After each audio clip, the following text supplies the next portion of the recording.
नमस्कार दोस्तों, मैं अंकित मिश्रा एएम गुरु पे आप सबका स्वागत करता हूं। आशा करता हूं आप सब लोग बहुत अच्छे होंगे। दोस्तों, कल महाराष्ट्र में रिजल्ट आया विधानसभा का और बम बम हो गई, मतलब बल्ले बल्ले हो गई बीजेपी की, क्योंकि 288 से में 236 सीट महायुति को मिल गई, जिसमें शिवसेना एकनाथ शिंदे वाली, अजित पवार वाली, राष्ट्रवादी और बीजेपी, जहां बीजेपी को सबसे ज़्यादा फायदा हुआ है। लेकिन बीजेपी के जीतने का कारण क्या है? क्योंकि महाराष्ट्र में तो बीजेपी का विरोध चल रहा था और फिर भी बीजेपी जीत गई। और इसमें आरएसएस का क्या रोल था, ऐसी 5 बातें मैं आपको बताऊंगा जो इस पूरे रिजल्ट के लिए कारण है। तो आइए शुरू करते हैं।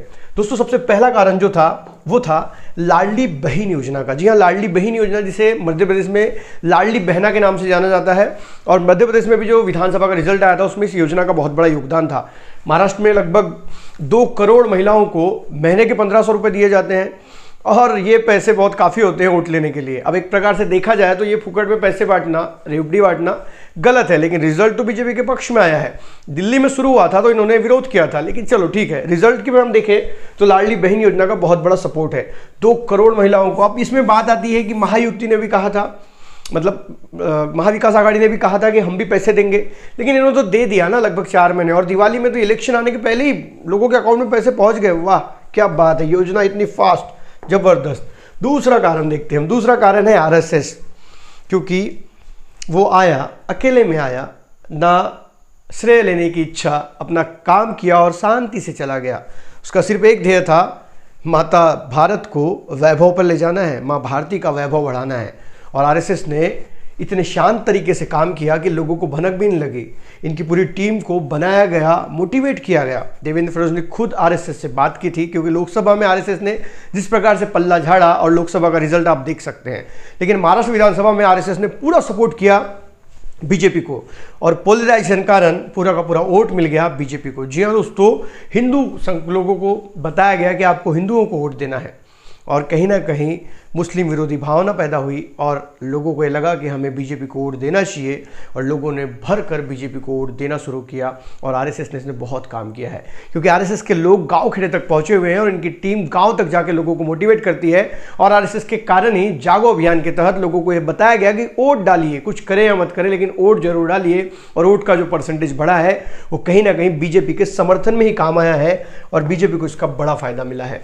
दोस्तों, बटेंगे तो कटेंगे, एक है तो सेफ है, ये 2 नारों ने महाराष्ट्र में आग लगा दी। और इससे साबित हो चुका था कि हम एक रहेंगे तो ही हम सेफ रहेंगे और हम बढ़ जाएंगे तो कट जाएंगे। और इससे पूरे के पूरे ओबीसी, लगभग 35% ओबीसी जो बीजेपी के समर्थन में आ गए। क्योंकि एक तरफ महाविकास आघाड़ी थी जो मुस्लिम के सपोर्ट में बातें कर रही थी, तब लोगों के समझ में आना शुरू हो चुका था कि हमें कहीं ना कहीं ऐसी पार्टी को वोट देना है जो हिंदुत्व लेके चले और हिंदुओं को सपोर्ट करे, क्योंकि अगर हम बढ़ जाएंगे तो हम कट जाएंगे। और ये मुद्दा सिर्फ हिंदुओं के लिए नहीं था, तो हर जाति पाति के लिए था। आरएसएस ने भी यही बताया कि जात पात छोड़कर सिर्फ और सिर्फ धर्म के नाम पर वोट दे, और वही भारत देश में हो रहा है। हमारा लोकतंत्र एक ऐसे कल की ओर जा रहा है। इसका रिजल्ट क्या होगा ये हमें पता नहीं, लेकिन रिजल्ट आपके सामने है महाराष्ट्र का, जहां पर बटेंगे तो कटेंगे और एक है तो सेफ है के नारे ने आग लगा दी और पूरा का पूरा एक तरफा वोट बीजेपी के खेमे में चले गया और सत्ता के गलियारों में आग लग गई। अब बोलने वाले बोलते रहेंगे, लेकिन रिजल्ट आ चुका है।